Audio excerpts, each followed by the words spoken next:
Tonight's story is called The Lantern Keeper Who Waited for Spring. You know that feeling when you climb into bed and the world outside feels too loud, too bright, too sharp-edged and demanding? When your mind won't quiet down, when the day's worries chase themselves in circles, when you need somewhere else to be for a little while. That's what these stories are for. Welcome. This is a space for cozy fantasy bedtime stories. Tonight's story is called The Lantern Keeper Who Waited for Spring. It's about a girl named Elira who climbs frozen cliffs every night to light ancient beacons that keep lost souls from vanishing into endless winter. It's about a traveler who arrives carrying flowers that shouldn't exist. It's about a father who disappeared trying to save everyone. And it's about the slow, stubborn work of bringing spring back to a world that's forgotten what warmth feels like. If this story becomes one you come back to, one that helps you sleep or soothe something that needed soothing, would you leave a little breadcrumb for others who might need it too? Tell me in the comments what time of day you're listening. 3 a.m. insomnia crew, I see you. Midday nappers, you're valid. Evening wind down people, welcome home. Let's build a little map of when and why we gather here, so others know they're not alone in needing this kind of story. And if you want more of these, more cozy fantasy, more emotional bedtime tales, more worlds where hope is quiet but unbreakable, there's a subscribe button somewhere that will make sure you don't miss them. Adjust your pillow, pull the blankets up. Let me tell you about a girl who kept lighting lanterns even when no one came home, and how she learned that spring was never truly gone. We simply stopped lighting the way toward it. Where winter had settled into the bones of the land and forgotten how to end. Where snow fell in an endless whisper that had long since stopped feeling like a promise of anything new. There lived a girl who climbed the frozen cliffs each night with a lantern in her hands and a prayer on her lips that no soul would vanish into the storm the way her father had. Her name was Elira, and she was 22 years old. Though some days she felt ancient, and other days she felt like a child still waiting for someone to come home and tell her everything would be all right. This is the story of how she learned that spring was never truly gone, that it had been waiting all along in the spaces between breath and hope, and that sometimes the only way to find what you've lost is to light a path through the darkness and trust that someone, somewhere, is still searching for the way back. We simply stopped lighting the way toward it. But she would change that. Elira woke before dawn, as she always did, pulled from dreams she could never quite remember. But that left her with an ache in her chest, like something precious had been taken from her while she slept. The cottage was cold. It was always cold now, even with the fire banked through the night, even with every crack in the walls stuffed with wool and pitch. And she lay there for a moment beneath the weight of her blankets, listening to the wind scrape against the shutters like fingernails on wood, trying to find a way in. She counted her breaths, the way her father had taught her when she was small and frightened of storms. In for 4, hold for 4, out for 4, and with each cycle she felt herself pieced together, fragment by fragment, until she was whole enough to face another day. She dressed in layers, wool beneath leather under fur, each piece worn soft and familiar from years of use, and pulled her father's scarf tight around her throat, breathing in the faint smell of pine smoke and old leather that still clung to the weave even after 2 years, as if memory itself had been spun into the threads. One day at a time. That's what he used to say when the winters felt too long, when the storms came too close together, when the supplies ran low and people started looking at each other with hollow, desperate eyes. One day at a time, Elira, and before you know it, spring will come. But spring hadn't come. She opened the door, and the cold rushed in like something living, something with teeth and intention, wrapping around her ankles and stealing the warmth from the room in a single breath. Outside, the world was white, not the clean, crystalline white of fresh snowfall that catches the light and throws it back in diamond shards, but the tired gray white of snow that had been falling for 3 years without mercy, without pause, without any sign that it remembered what it was supposed to give way to, the kind of white that made people forget what green looked like, what warmth felt like, what it meant to hear birdsong instead of wind. Elira stood in the doorway for a moment, lantern in hand, and looked out at the village below, the smoke rising from chimneys, the narrow paths carved through the drifts, the shapes of people moving slow and heavy beneath the burden of too many winters strung together like beads on a thread that had no end in sight. She pulled on her gloves, thick patch things that had belonged to her father, too large for her hands, but warm, still warm, and lifted the lantern from its hook beside the door.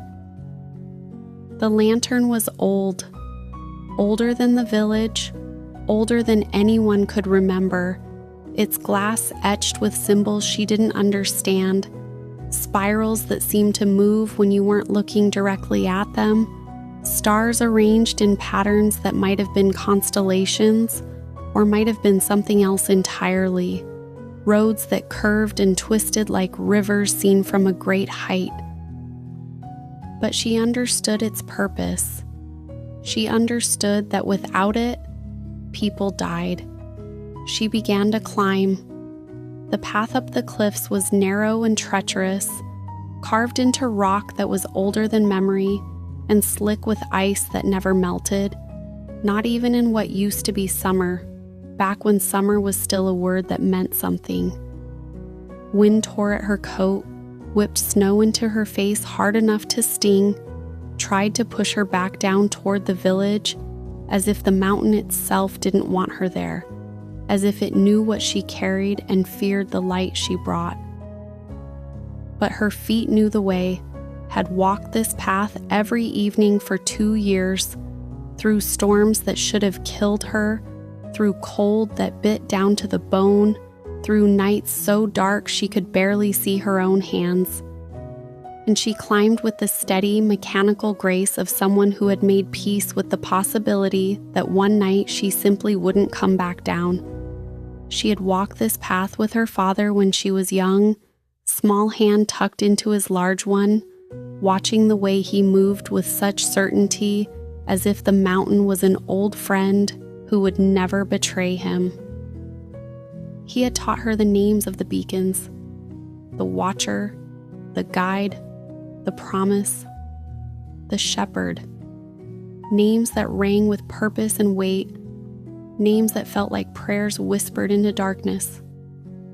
He had taught her how to trim the wicks, how to measure the oil, how to clean the glass so the light would shine clear and true, and he had told her over and over in a voice that grew more desperate each time. The lanterns matter, Elira, even when it feels like nothing else does, even when it feels like the world has forgotten us. The lanterns matter. They're older than us, older than this winter, and they remember things we've forgotten. She had asked him once what they remembered. He had smiled, sad and distant, and said, "The way home." Elira reached the first beacon just as the last daylight bled from the sky, leaving the world suspended in that strange twilight space between day and night where everything looks unreal, like a painting someone started and never finished. The beacon stood on a narrow ledge, a stone tower barely 6 feet across, its door frozen shut with ice that she had to chip away with the handle of her knife before she could push it open. Inside, the tower was dark and cold, the air thick with the smell of old stone and older magic, something that prickled against her skin like the moment before lightning strikes. She set down her lantern and knelt beside the beacon mechanism, a beautiful, intricate device of brass and glass, and gears that looked like they'd been crafted by hands that understood not just how to build, but how to make something that would endure. She cleaned the glass with a soft cloth, wiped away the frost that had crept across its surface, refilled the oil reservoir with hands that shook just slightly from cold and exhaustion and something else she didn't have a name for. Then she pulled out her tinderbox, struck the flint, and watched as sparks fell like tiny stars into the darkness. The flame caught. Light poured out of the tower, golden and fierce, cutting through the falling snow like a small sun, born into the world just for this moment, and Elira stood there in its warmth, feeling something in her chest, unclench just slightly, feeling like maybe, just maybe, she was keeping something alive that mattered. She whispered as she always did, the words worn smooth as prayer beads from repetition. "Come home safe. Please come home safe." But she wasn't sure anymore if she was talking to the travelers who might see the light, or to her father, who never would. The village of Frost Hollow survived because travelers still passed through, merchants hauling furs and amber from the north, pilgrims heading to abandoned shrines that no one believed in anymore, but that still called to them in dreams, refugees fleeing wars in warmer lands, who thought surely, the north must be better than what they were leaving behind. They came because the lanterns guided them through the storms, because without the lanterns, the white emptiness swallowed everything: people, horses, entire caravans, as if they had never existed at all, as if the winter was hungry and could never quite be satisfied. The villagers had learned to live with it, had built their lives around the cold the way a tree grows around a stone lodged in its trunk, adapting, surviving, but never quite whole. Thick walls, heavy doors, root cellars stocked with dried meat and grain that tasted like dust and resignation. They married and had children because that's what people did, because life insisted on continuing even when it seemed pointless, but the children were quieter than children should be, and the marriages felt more like treaties than love stories. The oldest children, the ones who were 12 and 13 now, had never seen green grass, had never heard birdsong, had never felt warm rain on their faces, or tasted strawberries still warm from the sun.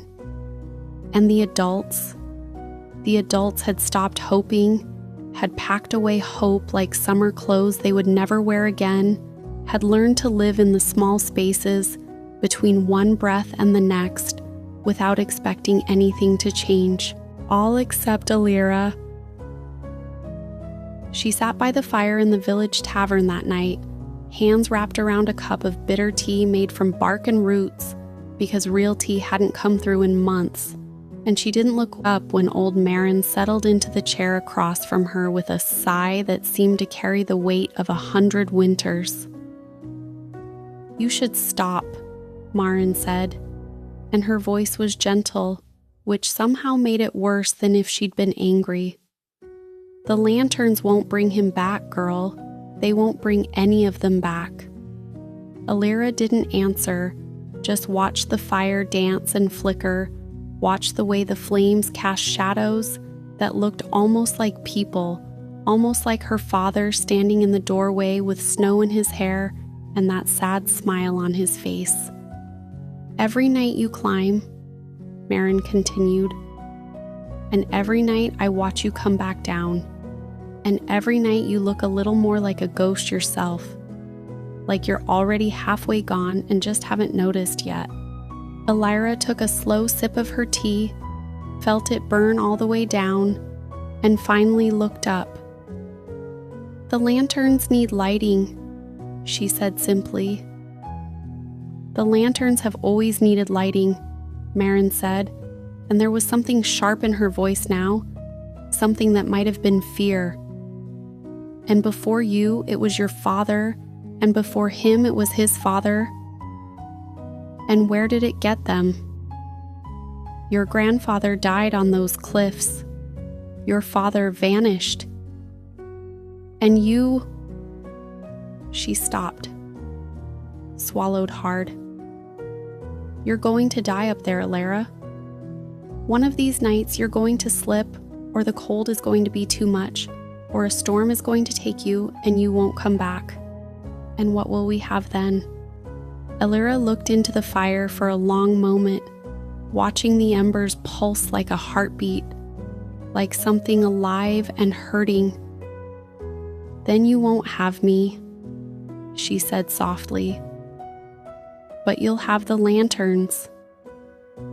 And Marin said nothing, because what could she say to that? What words existed that could reach someone who had already decided that dying for something was better than living for nothing? Elira lay awake that night, staring at the ceiling beams, and sleep didn't come easy anymore. When it did, she dreamed of her father, not as he was at the end, tired and distant and haunted by something he wouldn't name, but as he was when she was small, laughing as he swung her onto his shoulders, teaching her to strike flint in the rain, telling her stories about the lanterns while snow piled against the windows. "The lanterns are older than the village," he'd said once, his voice low and reverent, the way people speak about sacred things. "Older than the mountains, maybe. They were lit by someone long ago. Someone who understood that light isn't just for seeing, it's for finding your way home." She had asked him once why he looked so sad when he tended the lanterns. He'd smiled, but it hadn't reached his eyes. "Because I'm afraid," he'd said. "Of what?" He'd looked at her then, really looked at her, and she'd seen something in his eyes that frightened her, something raw and desperate and lost. "That I've forgotten something important." 3 months later, he left to relight a beacon on the northern pass. He never came back. Search parties found nothing. No body, no signs of struggle, just his lantern, still burning, perched on a frozen ledge overlooking the abyss. And beside it, a single word carved into the ice: spring. The storm hit 3 nights later with a violence that made the previous winters feel like mercy, wind howling like something with a voice and rage and purpose, snow coming down in sheets so thick you couldn't see your hand in front of your face, temperature dropping so fast that spit froze before it hit the ground, and breath turned to ice crystals in the air. Elira stood at the edge of the village with her lantern raised high, peering into the white chaos, and she felt something in her gut clench tight because this was the kind of storm that killed people, the kind that left bodies frozen in strange positions like dancers caught mid-step, the kind that her father had walked into and never walked back out of. "Miss Elira, Miss Elira." She turned to see young Tobias stumbling toward her through the snow, barely 16 and all angles and enthusiasm, the kind of boy who hadn't yet learned that hope was dangerous. "There's someone out there," he shouted over the wind, pointing toward the northern road with a hand that shook from cold or fear or both. "I saw a light, moving." Elira's heart kicked hard against her ribs. "But shouldn't we?" Inside Tobias. "Now.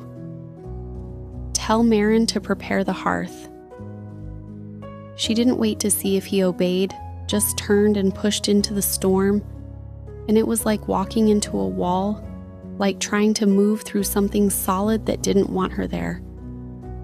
The wind tore at her, tried to push her back, tried to rip the lantern from her hands, but she held on tight and kept moving, one step after another, because this was what she did.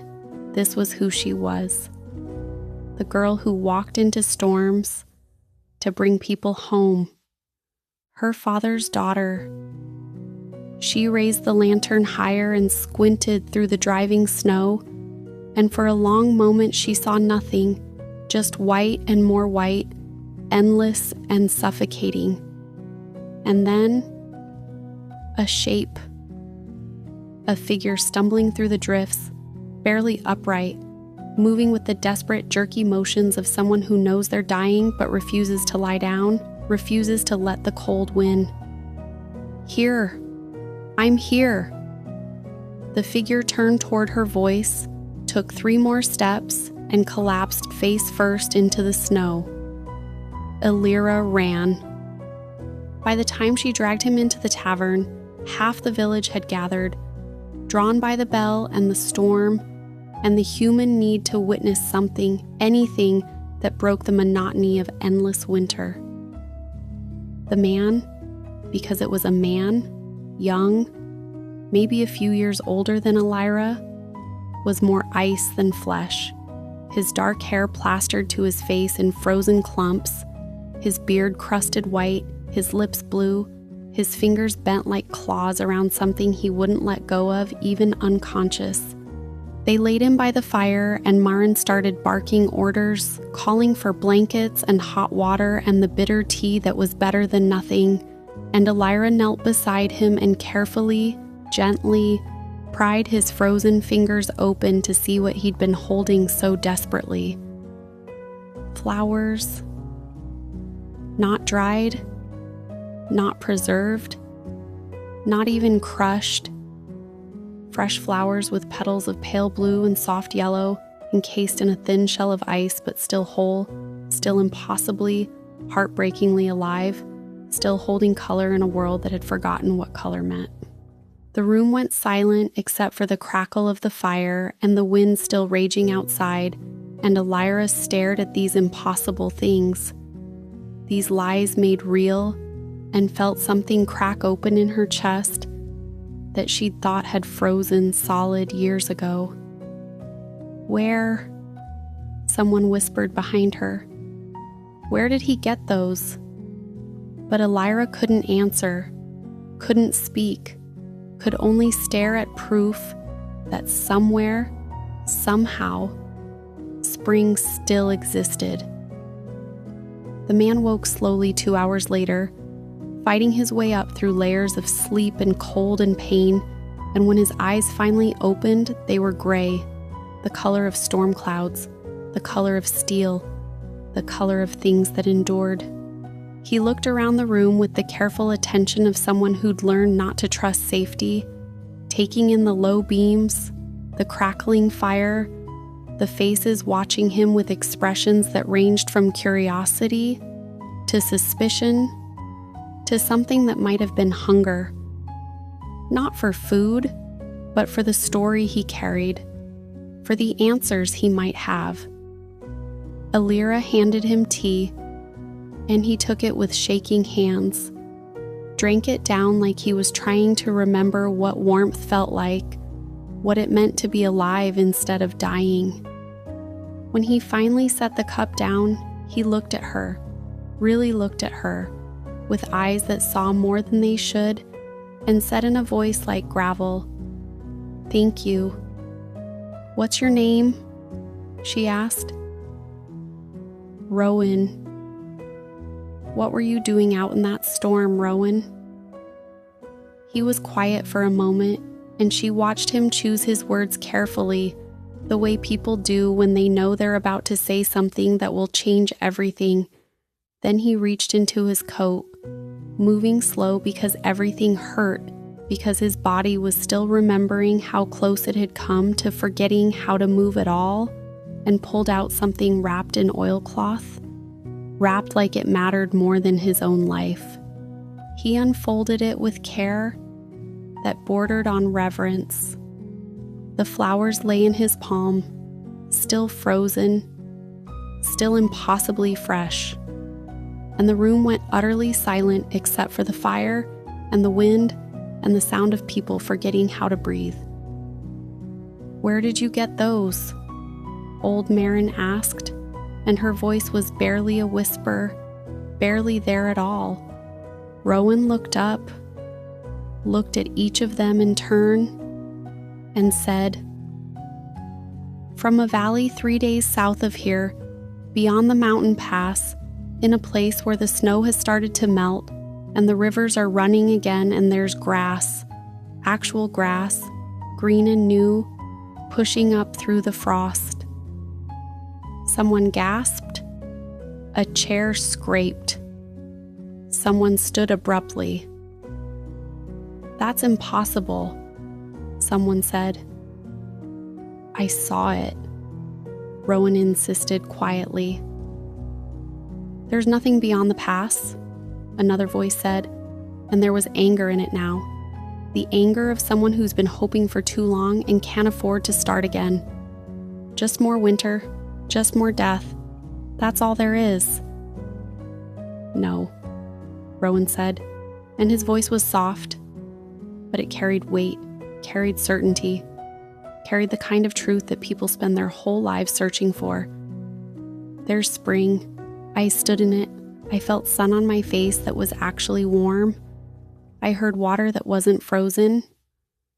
I saw—" He stopped, swallowed hard. "I saw what the world is supposed to look like." "Then why?" Marin asked, and her voice was sharp now, sharp enough to cut. "Is it still winter here?" Rowan pulled out a leather journal, worn and water-stained and crammed with sketches and notes and maps, drawn in ink that had run in places, that had been written in cold that made hands shake, and he opened it to a page covered in lines and circles and symbols that looked almost like the ones on Elira's lantern.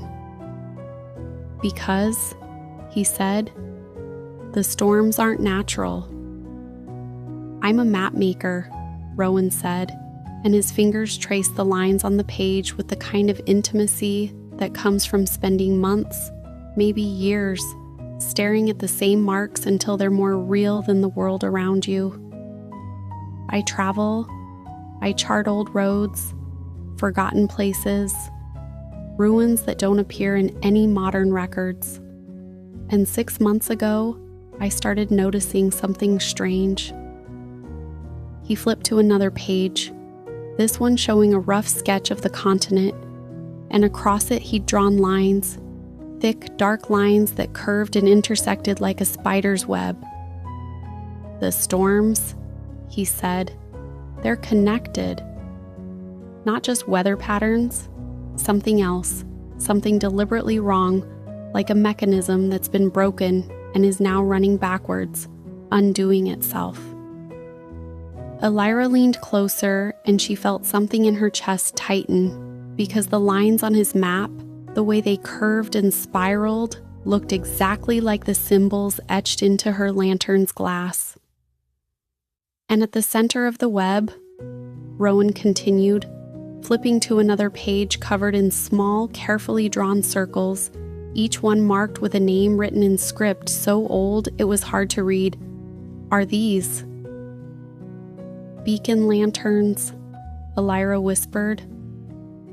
Rowan looked at her and something passed between them, some recognition, some understanding that didn't need words. "You know about them," he said. It wasn't a question. "I light them," Elira said. "Every night. I've been lighting them for 2 years." "How many?" Rowan nodded slowly, like she'd just confirmed something he'd suspected. "There used to be dozens," he said. "Maybe hundreds." They formed a path called the Road of Seasons that ran from the southern coast all the way to the northern peaks, and when they all burned together, they kept the balance. "Balance of what?" someone asked. "The seasons," Rowan said simply. "Summer to autumn to winter to spring and back again, like a wheel that never stops turning. But the lanterns started going dark, decades ago, maybe centuries, I can't tell from the records. And every time one went dark, winter lasted a little longer, pushed a little further south, took a little more territory."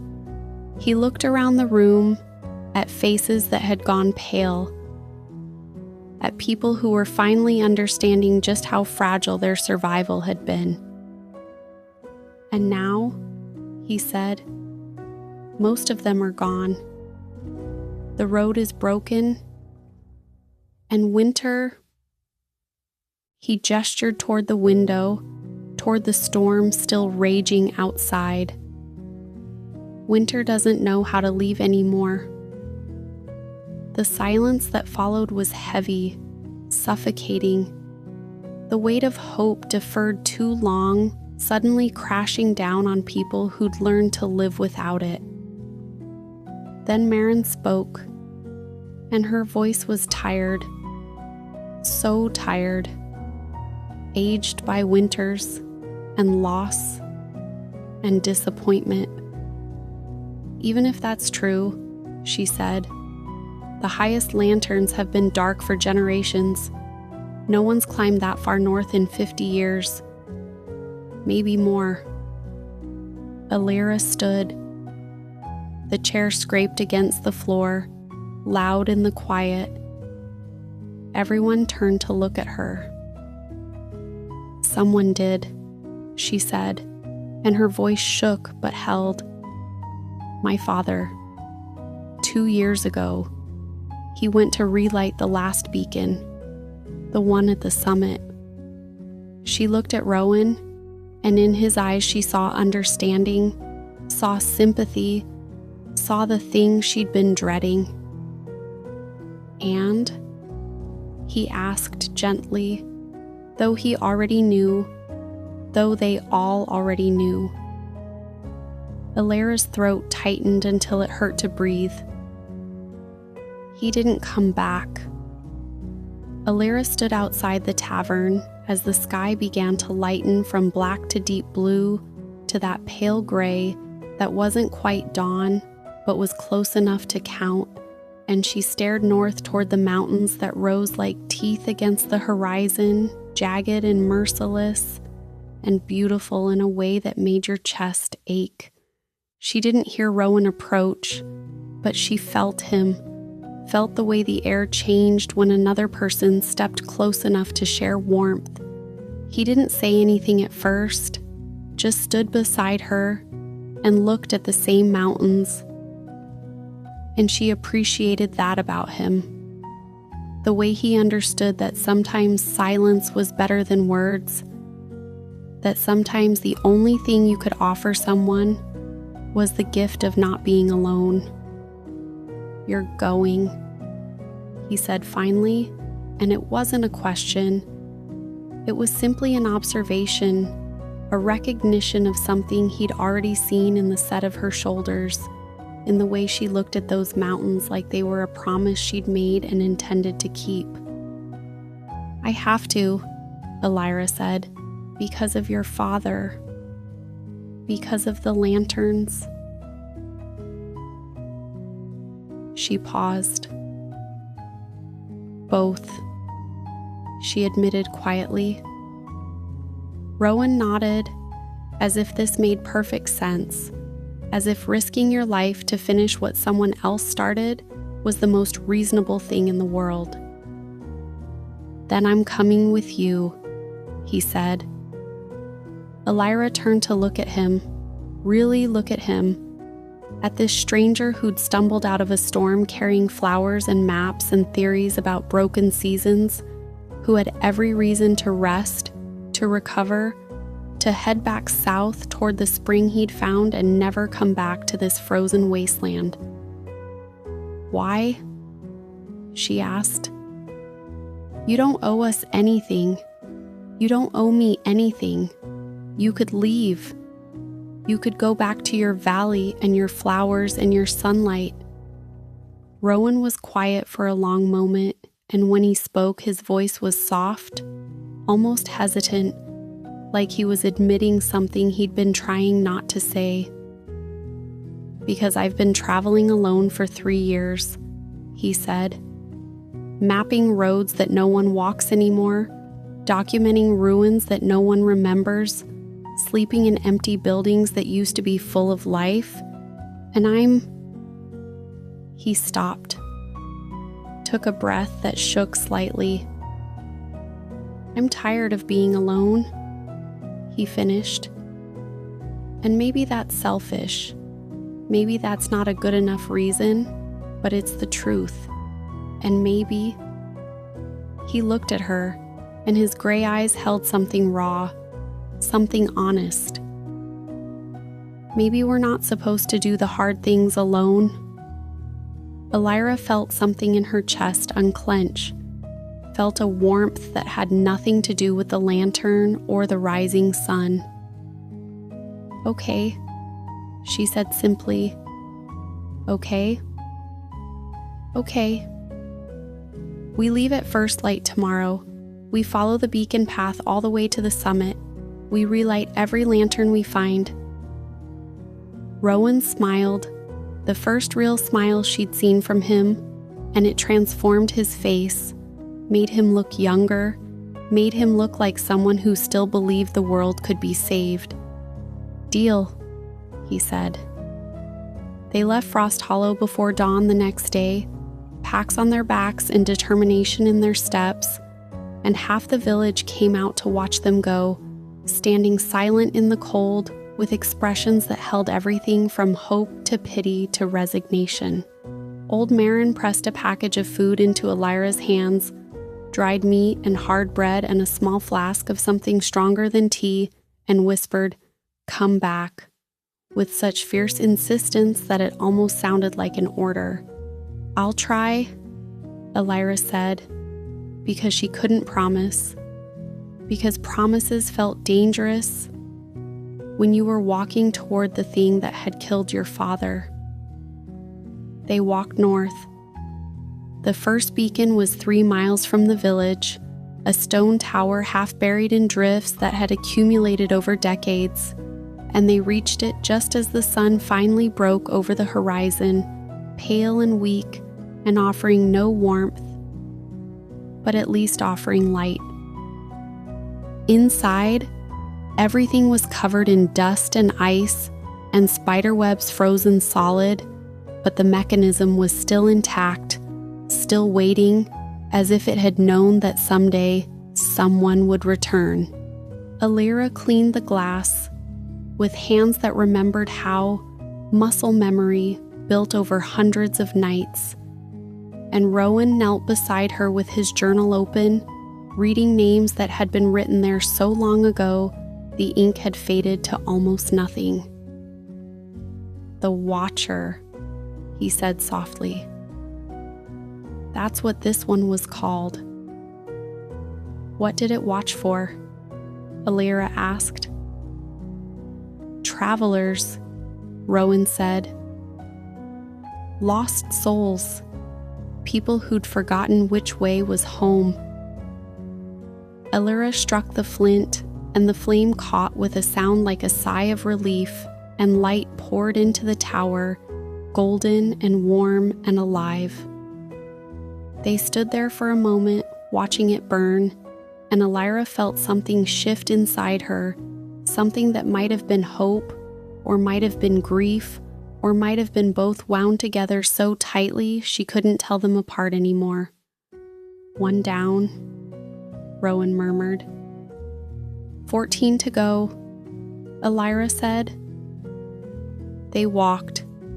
Days blurred together into a rhythm of climbing and lighting and resting and climbing again, each beacon a small victory, each flame a promise kept, each night spent in the shelter of abandoned towers that still held echoes of the people who'd tended them once, who'd believed the work mattered. Rowan sketched as they walked, adding details to his maps, filling in spaces that had been blank for generations, and Elira watched him work with a kind of wonder because she'd never met anyone who looked at the world the way he did, who saw beauty and pattern and meaning in places where she'd only ever seen cold and duty and loss. They talked. Not about important things at first, just small things, comfortable things, the kind of things you share when you're testing whether another person is safe, whether they'll hold your words gently or use them as weapons. Rowan told her about growing up in a city to the south, about getting lost in a forest when he was 8 and wandering for days until a hunter found him, about how that terror had turned into fascination, into a need to understand how spaces connected, how to never be lost again. Elira told him about her father, about learning to light the lanterns when she was barely tall enough to reach the mechanisms, about the way he used to sing while he worked, old songs in a language she didn't understand but that felt like home anyway, and slowly, carefully, they built something between them. Not quite friendship yet, not quite trust, but the foundation of both, the beginning of something that might become solid if they were careful, if they were kind. On the 5th night, after they'd lit the shepherd and the promise, and were halfway to the road's end, Rowan looked at her across the fire and asked the question she'd been dreading. "What do you think happened to him?" he asked quietly. "Your father." Elira was silent for a long time, staring into the flames, watching them dance and flicker and consume. "I think," she said finally, "that he knew he wasn't coming back. I think he knew the last beacon was too far, too broken, too impossible.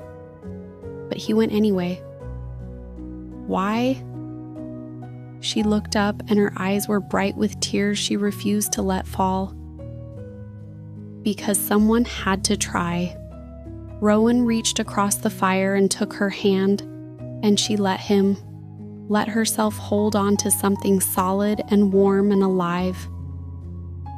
"Then we'll finish it for him," he said. And Elira nodded, because what else could she do? What else was there but to keep walking forward, one step at a time, one lantern at a time, until either the road ended or she did. They reached the highest beacon tower on the 7th day, and it stood at the edge of the world, perched on a cliff that dropped away into nothing, into white void and howling wind, and the kind of emptiness that made you understand why ancient peoples believed the world had edges you could fall off of. The tower was half collapsed, its stones scattered like broken teeth, its door hanging from one hinge and banging in the wind with a sound like distant drums, like a heartbeat that refused to stop even though everything else had died. Ice covered everything, thick, ancient ice that looked like it had been there since the world was young, that had witnessed things humans were never meant to see. Elira and Rowan stood at the base of the tower, breathing hard from the climb, from the altitude, from the weight of knowing they were standing where her father had stood, where he'd made his last attempt, where everything had ended for him. They forced the door open wider, and inside, the darkness was absolute, the kind of darkness that pressed against your eyes and made you doubt whether light had ever existed at all. Elira raised her lantern with hands that shook from cold, from exhaustion, from fear of what she might find, and the light pushed back the dark inch by inch, revealing stone walls covered in frost patterns that looked almost like writing, almost like someone had been trying to leave a message in the language of ice and desperation. And there, on the floor near the central mechanism, where the great beacon should have been burning, a pack. Her father's pack, unmistakable, the leather worn smooth in places, where his hands had gripped it, where his body had pressed against it during long climbs, where his life had left its mark. Elira's legs went weak and she sank to her knees beside it, and she couldn't breathe, couldn't think, could only stare at this impossible thing, this artifact from another life, this proof that he'd been here, that he'd tried, that he hadn't just vanished into nothing, but had left something behind. Inside she found his tinderbox, the one he'd carried for 30 years, its brass worn smooth as river stones. Extra oil in a flask that still sloshed when she moved it, still held its purpose. His spare scarf, the twin to the one she wore, and she pressed it to her face and breathed in, and it smelled like him, like home, like everything she'd lost, and a journal. She opened it, and Rowan moved closer, holding his own lantern high so they could both see, and the pages were filled with her father's handwriting, that careful, deliberate script that had always made her think of someone carving words into stone because they wanted them to last forever. She began to read aloud, and her voice broke on every third word, but she kept going because she had to, because these were his last words, and she owed him that much. I have walked the road of seasons for 40 years, tending lanterns that my father tended before me, that his father tended before him, going back so far that we've forgotten who lit the first flame and why they thought it mattered. I have kept the lights burning through storms that should have killed me, through winters that felt endless, through moments when I wondered if anyone still saw them, if anyone still needed them, if I was just performing a ritual that had lost its meaning centuries ago. But I kept lighting them anyway, because that's what we do. Because someone long ago decided these lights mattered, and I didn't have the right to decide they were wrong. But I was wrong. We were all wrong. Not about the lights mattering. They do. They always have. But about what we'd lost. We thought spring was gone. We thought the warmth had left us, that the green had died, that the world had forgotten how to bloom. But that's not what happened. Spring was never gone. We simply stopped lighting the way toward it.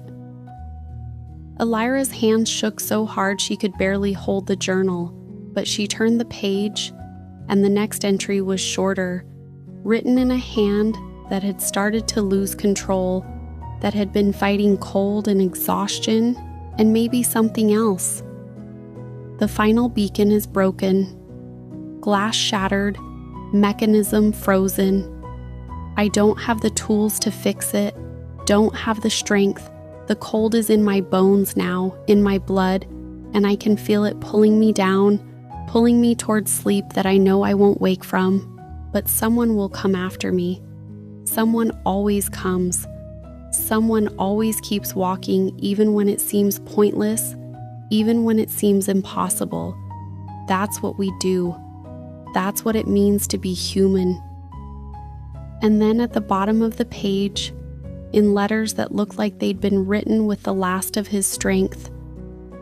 Tell Elira I'm sorry I couldn't stay. Tell her the lanterns matter. Tell her spring is waiting. It's always been waiting. We just have to light the way. And tell her, one day at a time, that's all any of us can do. One day at a time, and trust that it adds up to something. Elira pressed the journal to her chest and wept, great heaving sobs that tore out of her like something physical, like grief made manifest, like 2 years of holding it together finally breaking apart. And Rowan knelt beside her and didn't say anything, didn't try to fix it, just stayed, just witnessed, just held space for her pain because that was all anyone could do. When Elira finally stopped shaking, when she finally managed to breathe without it turning into sobs, she looked up at the broken beacon mechanism and felt something harden inside her, felt determination settle into her bones like frost. We have to light it, she said, and her voice was raw but steady. Elira, Rowan said gently, look at it. It's destroyed. The glass is gone. The oil reservoir is cracked. Half the gears are missing. I don't care. She stood still holding her father's journal and walked to the mechanism, studying it the way she'd studied every other beacon she'd ever lit, looking for possibility, looking for solutions, refusing to accept that they'd come this far, only to fail at the last moment. We can't rebuild it, Rowan said. We don't have the materials, the tools, the knowledge. Elira turned to look at him, and in her eyes was something fierce, something that might have been madness or might have been faith. We don't need to rebuild it, she said. She reached down and picked up her father's lantern, the old one, the ancient one, the one that had been in her family for generations, the one she'd carried every single night for 2 years. We use this. Rowan stared at her. That won't work. It's too small. It's not designed for... It has to work, Elira said simply. Because it's all we have. They worked together in the growing storm, wedging the old lantern into the space where the great beacon should have been, using strips of leather to hold it in place, packing the gaps with cloth and rope, and desperation, building something that shouldn't function, but might, if they were lucky. If the universe decided that trying mattered more than succeeding. The storm raged around them, wind screaming through the broken tower, snow driving sideways, cold so intense it felt like knives against exposed skin. Elira's fingers were numb, her face raw, her body screaming at her to stop, to give up, to accept that some things were impossible. But she didn't stop. She filled the lantern with oil, trimmed the wick, cleaned the glass one last time, and then she pulled out her tinderbox, her father's tinderbox, and looked at Rowan. If this doesn't work, she started. It will, he said, and she could hear that he was lying, that he didn't believe it any more than she did, but she appreciated him for saying it anyway, for offering her that kindness. She struck the flint. Once, nothing. Twice. A spark, but it died. 3 times. The flame caught. The lantern blazed to life, and for a moment it looked like it would hold, like their impossible solution would work. And then, the light exploded outward, not in a destructive way, but in a cascade, in a wave, in a pulse of illumination that swept down the mountain like dawn breaking, and one by one, impossibly, miraculously, they saw the other beacons ignite in the distance. The shepherd lighting, the promise lighting, the road's end lighting, the watcher lighting. All of them, every single one they'd lit on their journey north, blazing to life again as if they'd been waiting for this moment, as if they'd been holding their breath for generations and could finally exhale. The storm began to quiet, wind dropping from a scream to a whisper, and in the sudden stillness, Elira heard it, dripping, water melting, ice releasing its grip. The sound of something ending and something else beginning. And then, distant, almost too quiet to hear, bird song. They stood on the summit and watched the sunrise, and for the first time in 3 years, it felt warm on Elira's face. Actually warm, like a promise being kept, like the world remembering how to love. The snow was melting, not quickly, not dramatically, but steadily, inevitably, water running in tiny rivulets down the rocks, ice cracking and sighing as it released its hold, the whole mountain seeming to exhale after holding its breath for so long. Rowan pointed south down into the valley, and his voice was soft with wonder. "Look." And she looked. Green. Just a patch at first, barely visible, but there, grass pushing up through the melting snow, fragile and new and stubborn, refusing to wait for permission to exist. Elira felt something in her chest unclench completely, felt tears running down her face, but these were different tears, not grief, but relief, not loss, but finding. And she turned to Rowan and saw that he was crying too. And they laughed through their tears, because what else could they do? What else was there but joy? "We did it," she whispered. "You did it," he corrected gently. "You finished what your father started." She shook her head. "We all did it. Him, you, me, everyone who ever lit a lantern and believed it mattered even when it felt pointless." She looked down at her father's journal, still clutched in her hand, and she opened it one last time to that final entry. One day at a time. And she understood finally what he'd been trying to tell her all along, that you don't change the world in a single moment. You change it in small acts of stubborn hope, repeated over and over until they add up to something miraculous. You change it by lighting one lantern, and then another, and then another, even when you can't see the end, even when you're not sure it matters, even when you're afraid you'll die trying. You change it one day at a time. When Elira and Rowan returned to Frost Hollow 3 days later, walking down the mountain through snow that was visibly, actively melting around them, they found the village transformed.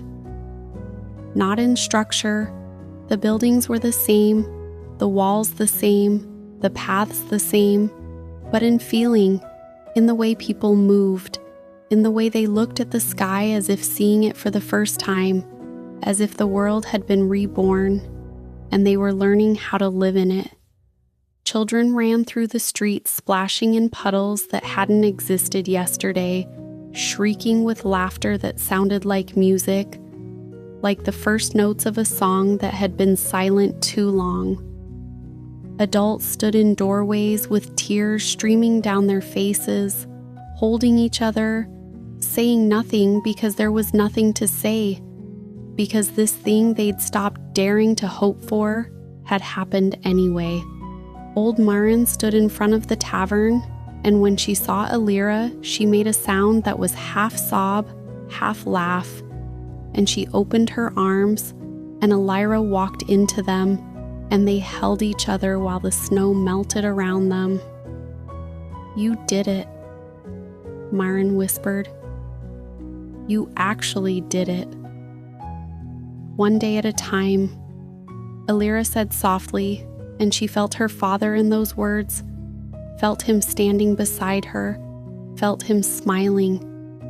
And though winter did not leave all at once, because change never happens that quickly, because healing takes time, because the world moves at its own pace and cannot be rushed. From that night onward, the people of the North no longer feared it would last forever.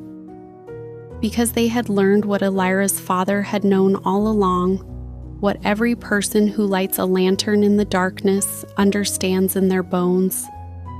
Spring was never gone. It was waiting the way hope always waits, patient and stubborn and impossible to kill. We simply had to light the way toward it. One lantern at a time. The end.